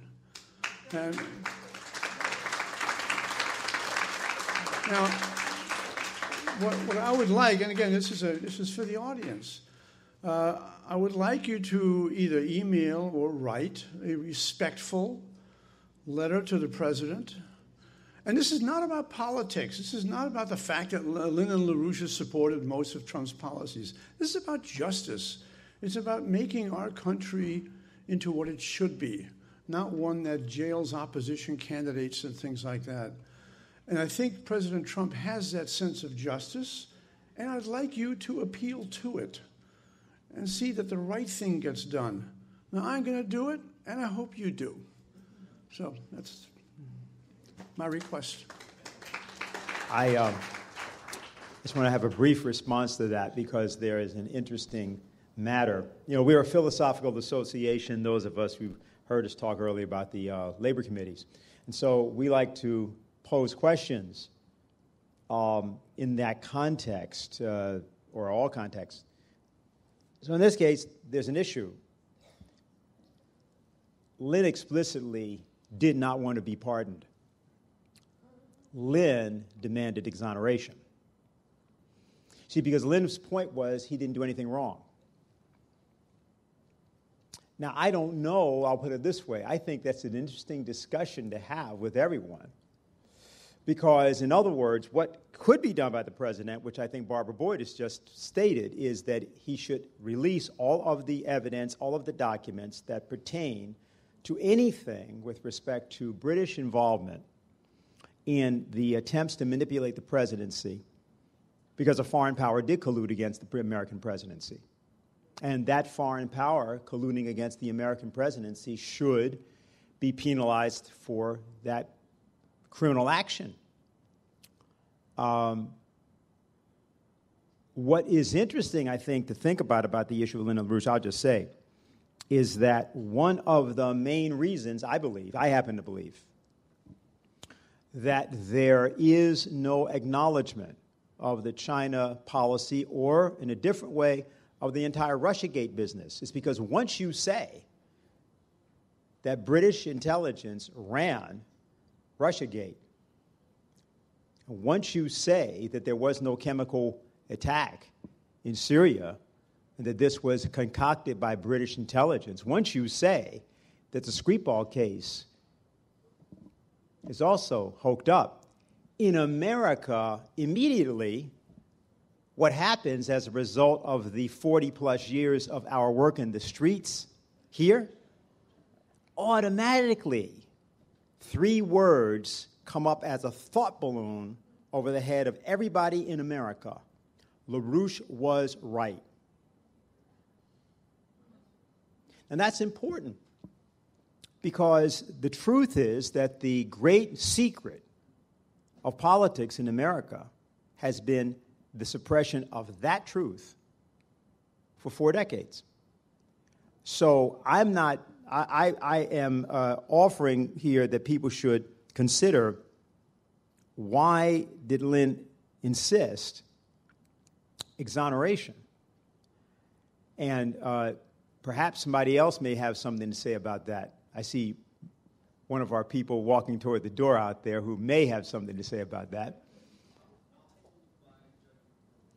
Okay, all right. I see. There's a consultation that's going to go on. Okay, fine. So, next.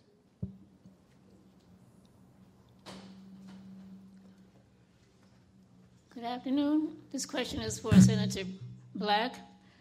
I've heard rumors that the USA craves control of Syria's natural resources.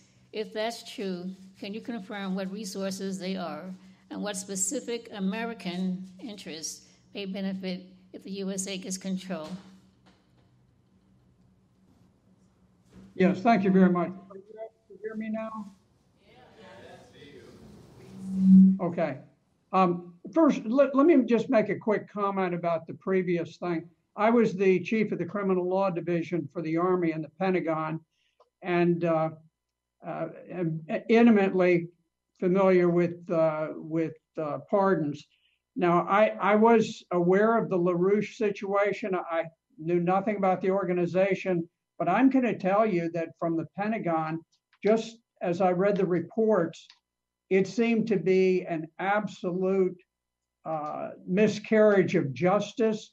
It was a strictly political prosecution that had no basis, no foundation behind it. I was really stunned watching the federal government, my federal government, do the types of things that you might have expected, under the Bolsheviks back in the early days of the revolution. It was terrible. And there are two types of pardons. There is a simple pardon, and there's also a transactional pardon that basically says that the individual was never guilty in the first place. And I think that would be very appropriate in the case of the individuals who were persecuted under LaRouche. Now, moving back to the gentlelady's question about Syria, the Euphrates River cuts off the northeastern portion of Syria. Now, it's not a heavily populated area. However, it has the oil, it has the gas, and it has the water resources of the nation. And as a consequence, it has the agricultural produce of the nation. This is not the possession of some group of Kurds or Arabs or anybody else. It is the national legacy of the nation of Syria. If it is taken, then all Syria is impoverished.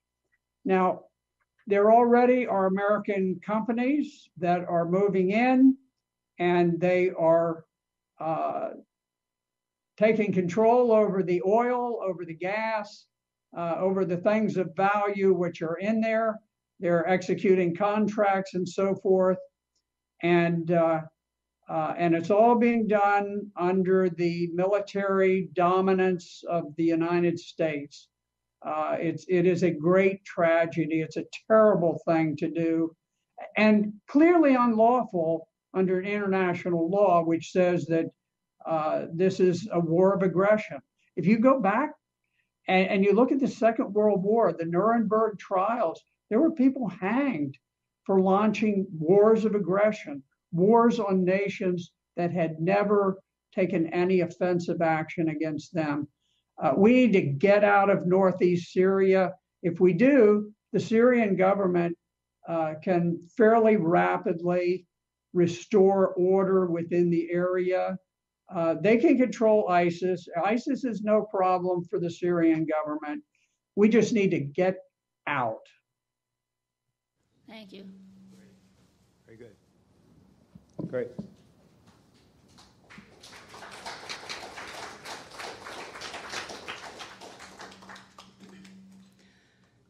Hello, Senator Black. Hello, Mr. Jatras. Thank you both for joining us. So the United States clearly is going through an identity crisis. Enough of us know that Hillary Clinton should not have been president. That's good. But if we're supposed to join this new paradigm and work with China on the new Silk Road and have good relations with Russia and other global powers, what does that America look like?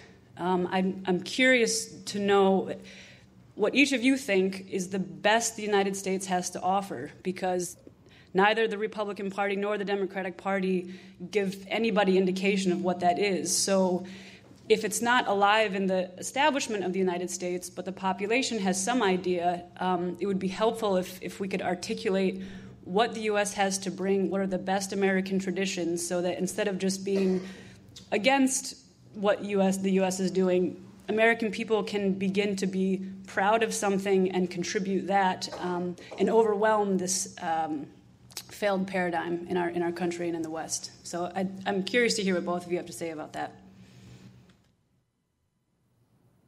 I'll defer to the senator, since he's a senator. I'm not.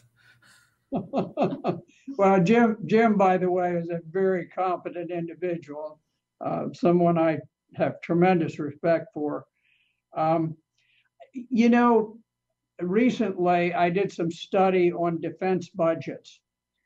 There was an authoritative source that listed the top 15 defense budgets in the world. The countries that spent the most on defense, not surprisingly, the United States was first. But what was rather stunning is that our defense budget equaled all of the following 14 countries combined. We spend 11 times what Russia does. We pretend that Russia is on the verge of somehow taking over the world, and we're spending 11 times as much as they do on our defense budget. I believe in a strong, solid military force. I think we need to downsize it, and we need to stop the idea of empire. We need to withdraw from many of the countries where we have forces stationed and fighting. We're fighting all over the world. Just the other day, there were people killed in Somalia. How many Americans know that we're fighting in Somalia? When we fought and had people killed in Niger, I was going to give a speech and I had to pull off the road because I thought, is it Niger? And something is wrong when somebody who specializes in foreign affairs has to pull over the road and research to determine which country we're fighting. We've got to restore a peaceful nation, one where we can focus on some of our internal problems, including our debt. $7 trillion of our $21 trillion debt is attributable to the counterproductive wars in the Middle East. That's a lot of money, and we're bankrupting ourselves. So I see a nation that first becomes more financially stable, that has a highly professional, well-trained military that's not sent off to be used as mercenaries around the world for other countries that simply pony up money. I see a nation where we can take some pride in our moral ascendancy. I remember being a part of NATO during the Cold War, and there was no question that we were morally ascendant. In fact, that was part of military doctrine, is that the United States was morally ascendant, that our values, our principles were superior to others. So I see us as a nation that is perceived by others as being a good and decent and helpful country, and I think a country where the American people, there's a rebirth of confidence that we're not a nation that's supporting terrorist organizations. We're not a nation that's tied by the hip to a barbaric nation like Saudi Arabia that still to this very day authorizes crucifixion as a legitimate punishment. If we have any decency whatsoever, I'm not saying we need to overthrow every nation that has sort of an inferior culture, which clearly Saudi Arabia does. But I'm saying that we need to put some distance, and we need to stop providing military support to countries like that. I want the efforts of our people to go into rebuilding our infrastructure, our schools, our cities. We can help other places if we're not hosting an enormous military force, not spending so much money. I think we can do a lot more for this country and its people who have been largely ignored for decades by the elites. If I could add briefly to what Senator Black said, I think that's all correct, and I think that kind of a healing of our country is not primarily political. It's not even primarily economic. It's moral. It's that we have to reestablish a sense of who we are as a people. You know, it's interesting when Trump spoke at the UN a few months ago, he again strongly pointed out his America First policy. And he said, that doesn't mean we're hostile to other countries' interests. They should be doing for their own countries what he wants to do for ours. That means not only restoring our economy, our industrial base. When you look, for example, at things like, you know, the drop in the marriage rate in this country, the drop in the birth rate in this country, when we have a glut of cheap labor because we don't control our borders and wages are down, when the opioid use is going through the ceiling, when the suicide rate is going through the ceiling. You know, it's interesting that many people look at the social ills of our country and they see many of the same pathologies that you saw in Soviet society as the Soviet Union was coming apart. That when you've had this ossification of the political and economic structure by a kind of a nomenclatura that looks out for its own interests, that has its favorite clients abroad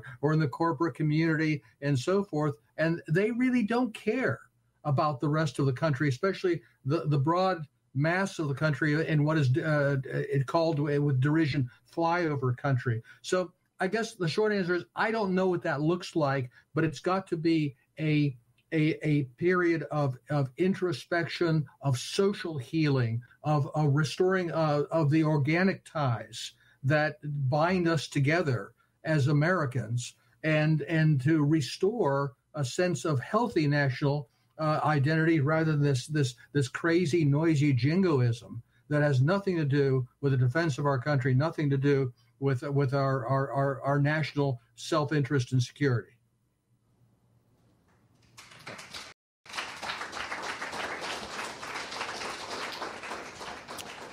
Okay, anybody else?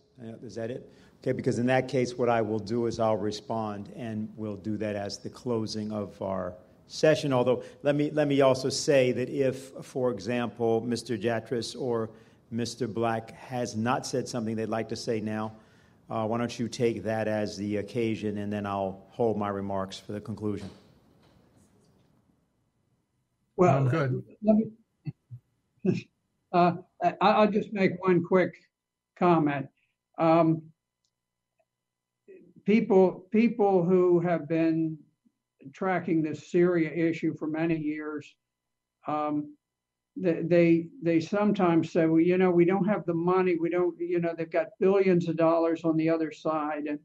And I always remind them, I said, you know, and in a lot of respects, it's sort of like a hulking burglar who bursts in the house and is suddenly seized by a nasty, snarling little dog who grabs him by the ankle, and he can't shake him off. And as he walks around the house trying to burglarize, he's being clomped on and he's being harassed by this darn dog. And that's kind of what we are. I mean, we're not numerous, we're not big, but it's individuals who work through an internet network. They'll take, for example, this presentation, and they'll fire it off to a group of friends who maybe a couple of them fire it off to a group of friends. This time when we can exploit social media may or may not last. There already are very powerful forces that are rapidly suppressing the use of social media, because for the first time, ordinary people are rising up and they're disclosing the truth that's been concealed for so long. And so anyway, I would just encourage everybody out there to share what you've heard. You know, pick a clip of it that you think is particularly interesting and stick it up on the internet. But do communicate, continue to communicate, because that is how we are literally, you know, we're not winning by some momentous occasion, but we're eating away, we're corroding the power of the deep state. And I think over time we are going to win. Okay. Mr. Jatras, hold for a minute. I think there's somebody else who has a question or a comment. Is that the case? Okay. And then we'll go to you. Excuse me. Good afternoon. This is Jessica White, and I'm from Brooklyn. I want to first thank you for both presentations. They were excellent, and I know everyone here appreciates everything that you're doing and saying. Excuse my voice, I'm getting laryngitis. But one of the things that I wanted to just kind of go over is the fact that President Trump has been president, under 2 years now. And whenever a presentation is given, they speak of, and I'm not trying to fault anybody in this in particular, but most presentations speak of the fact that baby Bush, who I call George, and his daddy, Papa Bush, did all of these types of things that we know about. We know about the 9/11 situation with them and their involvement with Saudi Arabia and other things that are connected to 9/11. What sometimes bothers me is that we kind of gloss over the Obama factor. And I don't see many people talking about Obama in the light that he needs to be talked about. He is still in a position of glory in the media. We have to remember that he aligned himself with the British situation from day one. He calls the little queen his grandmother, or she reminds him of his grandmother, who is, I think, the nickname Toot. Interesting. He refused to support the reinstatement of Glass-Steagall when he was in office. He allowed Valerie Jarrett and Victoria Nuland in their British quest of the Ukraine in that situation, and he vetoed the JASPA bill. So I'm just wondering, not so much in this particular situation, but I'm wondering at all times, what is going on that we do not speak of Obama in the correct light in what he had to do with the situation we're talking about? Because after Bush came Obama, this is the time that these things are happening in Syria. This is the time that he allowed the Jihad and the ISIS to rise up and supported it under his administration. And yet we seem to kind of leave that name out of the situation over those years. Those are the years of the Obama administration. And we need to include that fact that he is a British operative. We need to include that fact that he never supported Glass-Steagall. And we need to include the fact that he ran an operation against the JASPA bill. And I just wanted to know, what you think about that. Jim? Well, I'll let yes, Mr. well, Jatras first off, I thank you, ma'am, because I think you covered it quite well in terms of the Obama years. Let's remember that Obama got elected for being the anti-Bush. A lot of what brought him into office was revulsion over the Iraq War, and then also, of course, the financial collapse of 2008. With John McCain as the head of the Republican ticket, we weren't going to get much change from the Bush years. That was what a lot of Americans voted for when they voted for Barack Obama. They didn't get any change. What they got was continuity. And I think this simply is an illustration of the extent to which, whether they're Republican or Democrat, whether they claim they're pro-business or pro regulation and so forth, it really doesn't. You don't get any difference. We didn't get any changes at all. Honestly, I even have my concerns under the current administration that whatever Mr. Trump's intentions are, it doesn't make me feel warm and fuzzy to look around his administration and see all these people from Goldman Sachs. What are they doing there? How is that going to change the direction of things that we've seen for the past few decades? Now, maybe he's tied hand and foot. He can't do much. Maybe Obama was really just an empty suit. He just carried water for all these various interests. But I think you're right that nothing really changed. People voted for change. We didn't get it. We just got more of the same and even worse.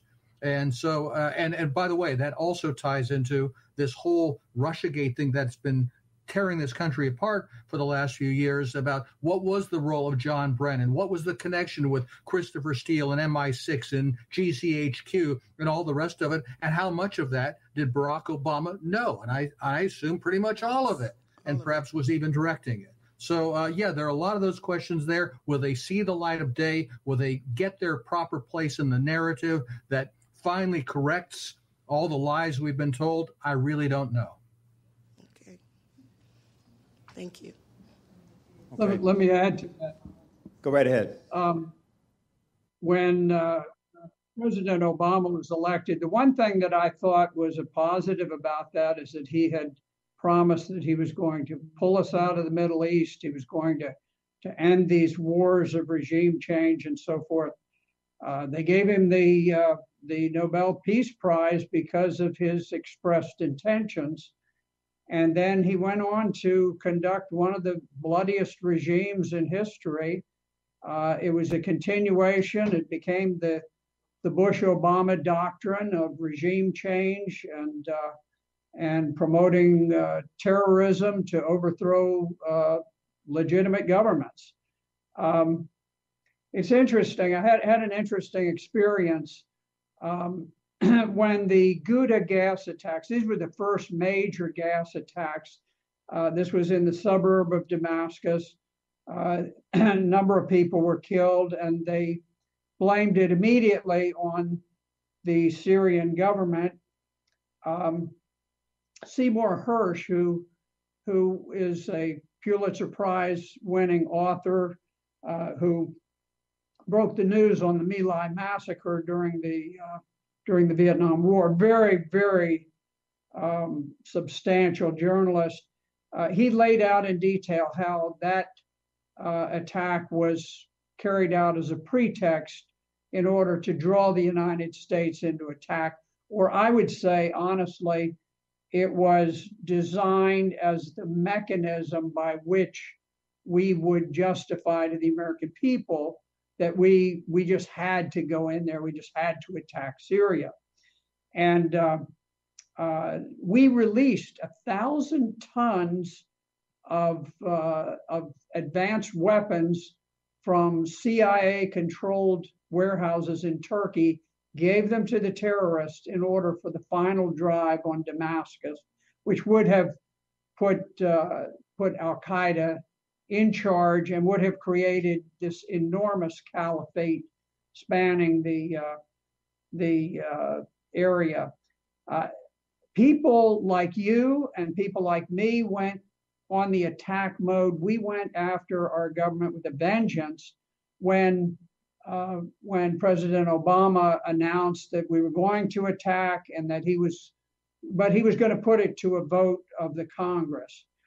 I am told that the correspondence that and the calls that were received by Congress ran 100 to 1 against an attack on Syria, 100 to 1. I called Eric Cantor, who was the Republican majority leader, and he and I had served together in the Virginia legislature.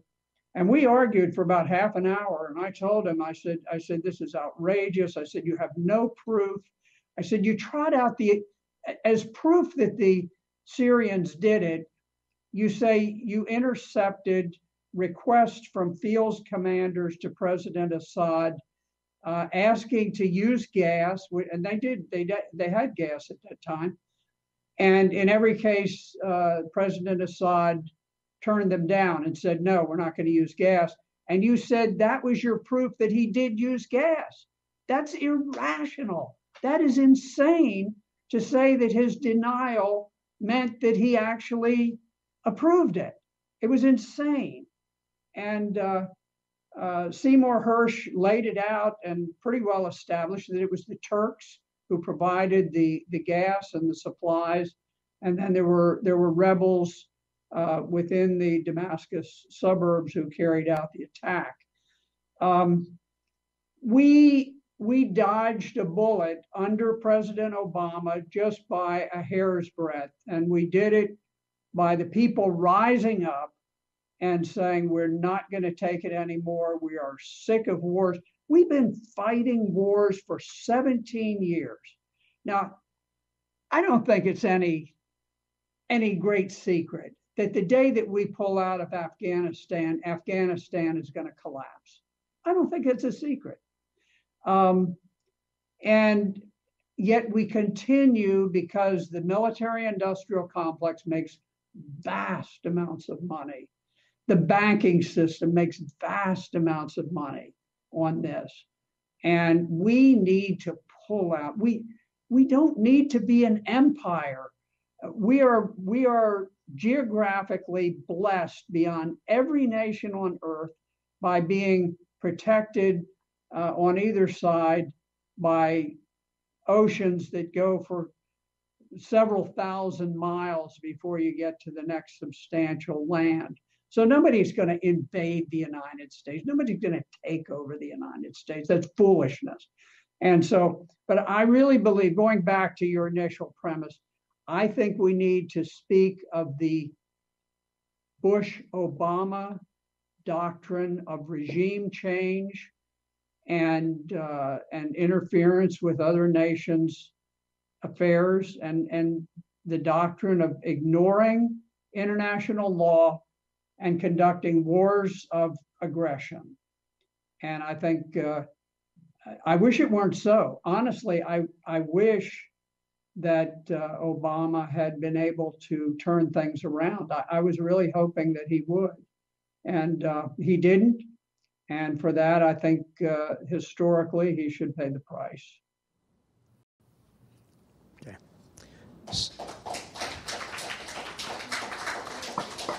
I want to thank everybody for coming today to the session. I want to say a few things in summary in response to some of what has been said in the last period.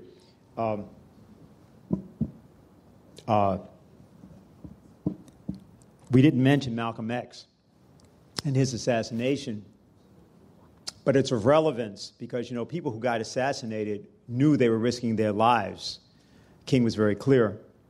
And Malcolm is notable here because, like Bobby Kennedy, he went through a very significant change at the end of his life. It's exactly what really qualifies Bobby Kennedy as an interesting case, because Bobby Kennedy had plenty of things wrong with him. But there was one thing that happened, is that confronted with the need to run for the presidency and confronted with the fact that he knew that assassination was a real possibility, he did it anyway.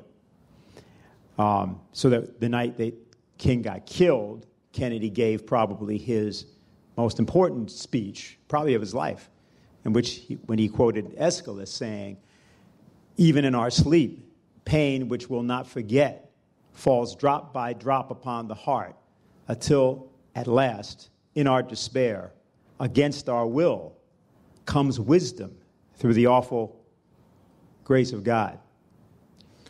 Now, that was important, and it was very important to him because he was reading the Greeks and he was rethinking his whole life. But in a discussion that I had with Will Wirtz, and some of us had it with him a couple days ago, Will emphasized something else, which is, well, you know, Schiller's conception of the sublime is not the same thing as the Greek conception of tragedy.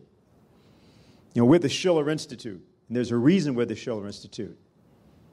Our idea is, I'll put it this way, screw tragedy. We don't believe in it. We don't see any reason, any necessity in it, because the thinker Friedrich Schiller established in drama a higher principle called the sublime. Shakespeare was converging upon something like that, particularly in the later plays, A Winter's Tale, The Tempest, even Cymbeline as well. But Schiller's dramas, particularly toward the end of his life, focus on this idea that man is greater than his destiny. Now, probably in a couple of days, we don't know exactly, we could see the end of a 68-year-old conflict. Korea, which isn't supposed to happen. You know, as Donald Trump goes from being late for his meeting with the French and leaving early to skip the global warming session that he doesn't want to sit through because he doesn't want to have to pass the exam because he thinks, you know, like he says, he doesn't want to get a school lesson from the British. You know, and he's happily going along, and he wants to also talk to his buddies. He has a friend, you know, Xi Jinping, and he wants to sit down with Putin, who he thinks should be, you know, at the meeting. If you're going to have a meeting, how come Vladimir's not here? Now, it's not quite that facetious. And I said a few things which I want to now draw in because we spent some time talking about Lyndon LaRouche here. And we certainly appreciate the notion of a specific form of pardon. And probably that's what our various persons are working out as the initiative we may want to take. But we just want to say to everybody here, we're in a time in which tragedy is not an option. And we of the Schiller Institute, in collaboration with many people who are just co-thinkers or have in themselves certain capabilities, and particularly we want to thank the Russian representative, Mr. Polyansky, for his attendance.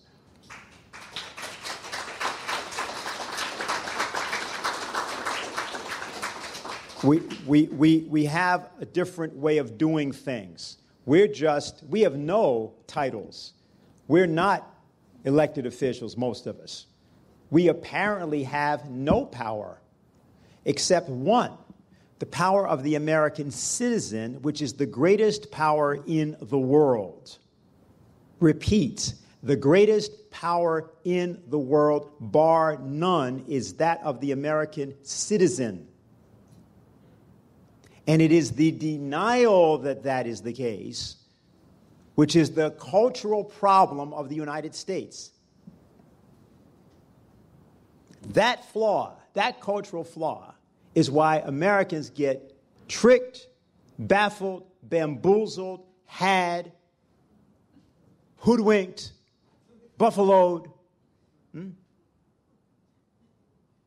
That's what it is. There are no mysteries, there's only blindness. And the blindness of the American is that he and she are the most powerful political entities on the face of the earth. So the irony is that as we conclude this meeting, you leave this meeting now empowered by speeches and insights from former U.S. diplomats, from state senators, from representatives of major governments.